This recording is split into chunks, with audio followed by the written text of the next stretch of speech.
Good morning all of you. आप सभी का बीएससी सेकेंड ईयर की केमिस्ट्री क्लास में एक बार फिर से स्वागत है।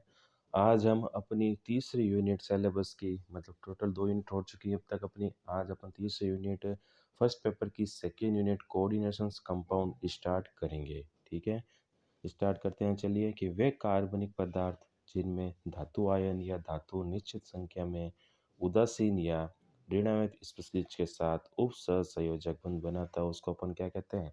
संकुल यौगिक, जटिल यौगिक कहलाते हैं। कोऑर्डिनेशन कंपाउंड के बारे में आपने छोटी क्लासों में पढ़ा होगा कि कोऑर्डिनेशन कंपाउंड क्या होते हैं, कि जिसके अंदर एक तो क्या होता है, सेंट्रल मेटल आयन होता है।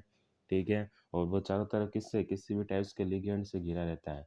अब लिगेंड न्यूट्रलाइज भी हो सकते हैं, उदासीन हो सकते हैं, ठीक है, ऋणावेशित हो सकते हैं। ठीक है, और इस प्रकार इन दोनों के बीच में क्या कौन सा बंध होता है? उप सहसंयोजक बंध द्वारा आपस में जुड़े रहते हैं, और उप सहसंयोजक बंध बनाते हुए वो एक कॉम्प्लेक्स का फॉर्मेशन करते हैं। ठीक है, इसको अपन क्या कहते हैं? उप सहसंयोजक यौगिक।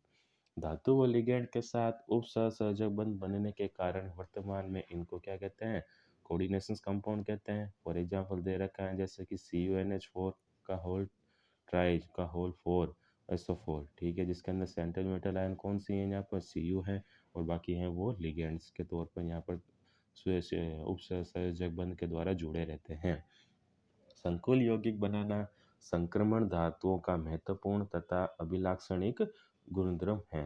ठीक है, अपन अगर ट्रांजिशन एलिमेंट की बात करें तो मेनली जो कोऑर्डिनेशन कंपाउंड हैं वो संक्रमण धातुएं, ठीक है, डी ग्रुप्स की जो धातुएं हैं फैकोनिक वो इस टाइप्स के जो मेटर कॉम्प्लेक्स का फॉर्मेशन करते हैं। ठीक है, जिसके निम्न कारण है। ठीक है, अब जो डी ग्रुप्स की धातुएं हैं वो इस टाइप्स के जो फॉर्मेशन क्यों करती हैं कॉम्प्लेक्सेस का, उसका निम्न रीजन है कि संक्रमण तत्वों में N-1 डी रिक्त कक्षक पाया जाता है। मतलब डी कक्षकों के अंदर वैलेंस सेल प्रेजेंट होती हैं। ये तत्व परिवर्तनशील ऑक्सीकरण अवस्था प्रदर्शित करते हैं। ठीक है, संकुल यौगिकों का अकार्बनिक रसायन में महत्वपूर्ण व चुनौतीपूर्ण क्षेत्र है। संकुल यौगिकों जीवों में भी पाए जाते हैं। ठीक है, अब अगर अपन बात करें कोऑर्डिनेशन कंपाउंड की, ठीक है, तो ये जो लिविंग स्पीसीज हैं, ह्यूमंस वगैरह, या फिर अपन प्लांट्स की बात करें उसके अंदर भी ये कॉम्प्लेक्स के तौर पर प्रेजेंट होते हैं। जैसे कि क्लोरोफिल है, हीमोग्लोबिन है, विटामिन B12 है, आदि के अंदर क्या है? Mg, Fe और CO केंद्रीय धातु के रूप में पाया जाता है। हीमोग्लोबिन के अंदर सेंट्रल मेटल आयन कौन सा होगा? Fe। ठीक है, क्लोरोफिल के अंदर कौन सा होगा? Mg।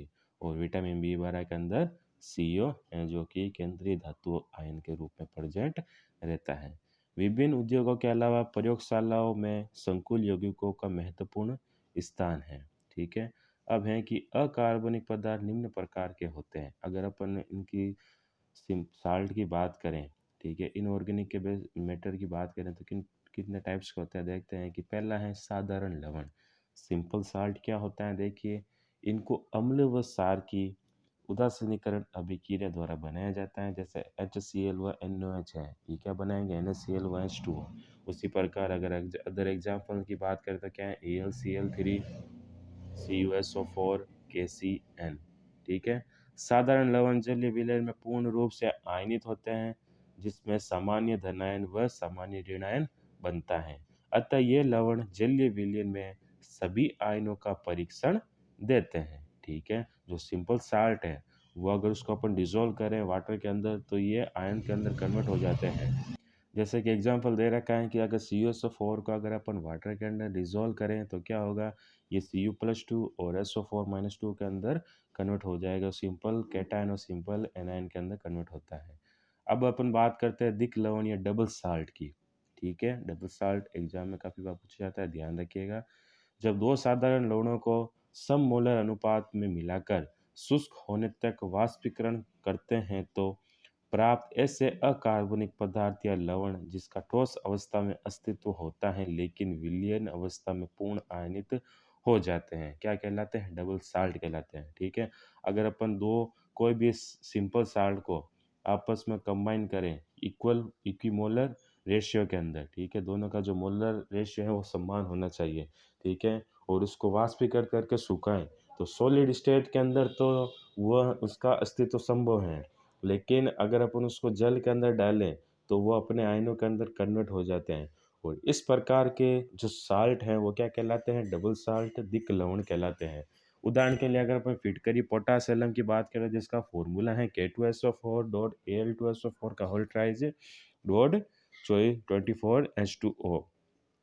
इसे बनाने के लिए K2SO4 व Al2SO4 का होल ट्राइज को सब इक्विमोलर या सब मोलर अनुपात में मिलाकर शुष्क होने तक अपन क्या करते हैं, वाष्पीकरण करते हैं।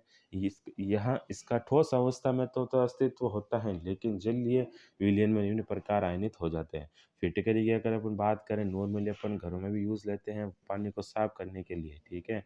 तो फिटकरी का सॉलिड स्टेट में मतलब ठोस अवस्था में तो इसका अस्तित्व संभव है, लेकिन अगर जैसे अपन पानी के अंदर डालते हैं इसको, ठीक है, तो ये अपने आयनों के अंदर कन्वर्ट हो जाता है। कैसे कन्वर्ट होता है देखते हैं कि K2SO4 डॉट Al2SO4 का होल ट्राइज 24H2O है, और किस किस में टूटेगा, एक तो 2K प्लस में, एक 2Al+3 में, 4SO4-2 में, और 24 जो H2O के मॉलिक्यूल्स हैं वो बाहर निकल जाते हैं।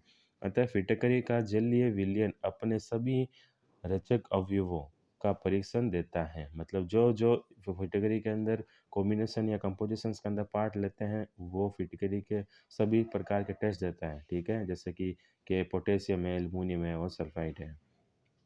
जलीय विलयन में K2SO4 तथा Al2SO4 का होल ट्राइज का भी अस्तित्व रहता है।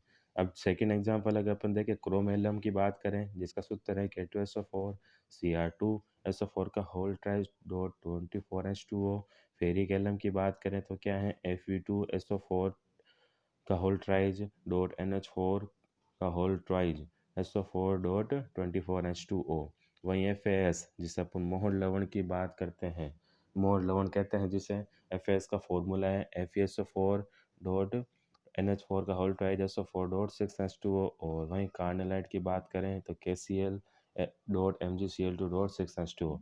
ये सभी डबल साल्ट के अंतर्गत आते हैं। ये इनका सॉलिड स्टेट के अंदर तो, ठोस अवस्था के अंदर तो अस्तित्व संभव है, लेकिन जैसे इनको अपन जलीय विलयन में डालते हैं ये अपने आयनों के अंदर कन्वर्ट हो जाते हैं, ठीक है। दिक् लवणों के वियोजन से दो सामान्य धनायन एक सामान्य ऋणायन बनता है, ठीक है। दिक् लवणों में धातु अपनी सामान्य ऑक्सीकरण अवस्था प्रदर्शित करता है। तीसरा अपन बात करते हैं संकुल यौगिक या जटिल यौगिक, जो हमारा टॉपिक है कोऑर्डिनेशन कंपाउंड का, कि जब दो या दो से अधिक साधारण लवणों को इक्विमोलर अनुपात में मिलाकर शुष्क होने तक वाष्पीकृत करते हैं तो निम्न निर्मित ऐसे यौगिक जिनका ठोस और विलयन दोनों अवस्थाओं में स्थायित्व होता है क्या कहलाते हैं, कॉम्प्लेक्स कंपाउंड या, ठीक है, जटिल यौगिक कहलाते हैं, ठीक है। अपन ने डबल साल्ट के अंदर देखा था कि अगर अपन कोई भी दो सिंपल साल्ट को इक्विमोलर रेशियो के अंदर अगर अपन मिलाते हैं और उनका सॉलिड स्टेट के अंदर तो अस्तित्व संभव रहता है, लेकिन अगर अपन को डिसॉल्व करें तो वो डिसोसिएट हो जाते हैं अपने आयंस के अंदर, तो उसको तो डबल साल्ट कह रहे थे। लेकिन जो कॉम्प्लेक्स कंपाउंड है, कोऑर्डिनेशन कंपाउंड है, अगर इनका फॉर्मेशंस करना है तो अपन इनके अंदर क्या करेंगे, दो सिंपल साल्ट को अगर अपन इक्विमोलर रेशियो को अंदर मिलाकर उसको वाष्पीकृत करें, ठीक है, तो सॉलिड अवस्था में भी इनका अस्तित्व संभव है। और अगर अपन को डिसॉल्व करें तो पानी के अंदर मतलब विलीन अवस्था में भी उनका अस्तित्व संभव है, मतलब वह विलयक अवस्था के अंदर अपने आयनों के अंदर डिसोशिएट नहीं होते हैं, इसलिए इनको क्या कहते हैं, जटिल कंपाउंड या जटिल यौगिक कहते हैं। इन यौगिकों के गुण अपने अवयवी तत्वों से बिल्कुल क्या होते हैं, भिन्न होते हैं, ठीक है। इन मतलब जो कॉम्प्लेक्स कंपाउंड हैं इनके जो प्रॉपर्टीज होगी, जो इनको मिलकर जिनसे मिलकर बने हैं उनकी प्रॉपर्टी से इसकी प्रॉपर्टी बिल्कुल डिफरेंट होती है। ये यौगिक पूर्ण रूप से आयनित नहीं होते हैं, अर्थात जटिल आयन बनाते हैं। इस इस कारण इनको जटिल यौगिक कहते हैं। उदाहरण की बात करें जैसे KCNO तथा FeCN का होल ट्वाइज को अगर एक्यूमोलर रेशियो में मिलाकर शुष्क होने तक अगर अपन वाष्पीकृत करते हैं तो ये एक जटिल यौगिक क्या, पोटेशियम हेक्सासाइनोफेरेट सेकंड प्राप्त होता है, ठीक है। अगर अपन 4KCN और FeCN को मिलाकर अगर रिएक्शंस करवाएं तो क्या बनता है, K4FeCN6 बनता है, ठीक है, जो कि एक कॉम्प्लेक्स कंपाउंड है। प्राप्त जटिल यौगिक पूर्ण रूप से आयनित नहीं होता, ठीक है। अगर अपन इसको आयनाइजेशन करें इसका तो कम्प्लीटली आयनाइज नहीं होगा, अतः केवल K+ का परीक्षण देता है। जबकि जो डबल साल्ट थे जिससे वो मिलकर बन रहे थे, उस कंपोजिशन में प्रेजेंट हर एक एलिमेंट का वह एक्सपेरिमेंटली शो कर रहे थे या एक्सपेरिमेंटली प्रूव कर रहे थे, ठीक है। लेकिन अगर अपन कॉम्प्लेक्स कंपाउंड या कोऑर्डिनेशन कंपाउंड की बात करें तो केवल एक ही साल्ट का मतलब एक ही एलिमेंट का वो परीक्षण देते हैं, जबकि Fe+2 तथा Cn- का परीक्षण नहीं देते, ठीक है। मतलब अगर अपन डिसॉल्व करें, आयनाइज करें तो क्या होगा, K4FeCN6 है जो कि के पोटेशियम अलग होगा, बाकी FeCN6-4 है जो कि जटिल ऋण आयन के रूप में प्रेजेंट रहता है, इसका डिसोसिएशन नहीं होता। इस प्रकार CuSO4 के जलीय विलयन में सांद्र NH3 मिलाया मिलाया जाता है, ठीक है। तो एक गहरे नीले रंग का जटिल टेट्रा एमिनो कॉपर सल्फेट बनता है जो कि Cu+2 का परीक्षण नहीं देता। उसी प्रकार अगर अपन बात करें कि CuSO4 के अंदर अगर अपन सांद्र NH3 मिला दें तो एक ब्लू कलर का टेट्रा एमिनो कॉपर सल्फेट का साल्ट बनता है जो कि Cu+2 का एक्सपेरिमेंटली शो नहीं करता है, जैसे कि रिएक्शन करवाते हैं CuSO4 प्लस 4NH3, ठीक है। इसकी रिएक्शन करवाए तो गहरे नीले रंग का एक टेट्रा एमिनो कॉपर सल्फेट का कॉम्प्लेक्स बनता है, और अगर अपन इसको वापस आयनाइज करें तो SO4 है जो कि यहाँ पर आयन के तौर पर बाहर निकलता है, जबकि कॉम्प्लेक्स का कैटायन के रूप में CuNH3 का होल टेट्रा+2 है जो कि प्रेजेंट रहता है। उसी प्रकार अगर अपन इसकी बात करें NaCN2 का होल टाइप 2 कैसे है जो कि वाइट कलर का होता है, वो क्या होगा, K2NaCN4 बनाएगा जो कि नारंगी कलर का होगा। और अगर अपन इसको आयनाइज करें तो इसके अंदर पोटेशियम बाहर निकलेगा, जबकि NaCN4-2 एक जटिल ऋण आयन के रूप में प्रेजेंट रहता है। इस प्रकार जटिल यौगिकों में एक जटिल आयन अवश्य ही होता है, जिसमें एक केंद्रीय धातु आयन अपने चारों ओर से निश्चित संख्या में इलेक्ट्रॉन युग्म दाता स्पीशीज, ठीक है, जो इलेक्ट्रॉन दान करने वाली स्पीशीज है या उदासीन ऋणावेशित लिगेंड से उपसहसंयोजक बंध द्वारा जुड़ा रहता है। जटिल आयन निम्न प्रकार के हो सकते हैं, ठीक है। अब जो कॉम्प्लेक्स आयन की बात करते हैं अपन, वो अपन अगले के लेक्चर्स के अंदर कंटिन्यू करेंगे कि कॉम्प्लेक्स आयन कितने टाइप्स के होते हैं। Thank you so much.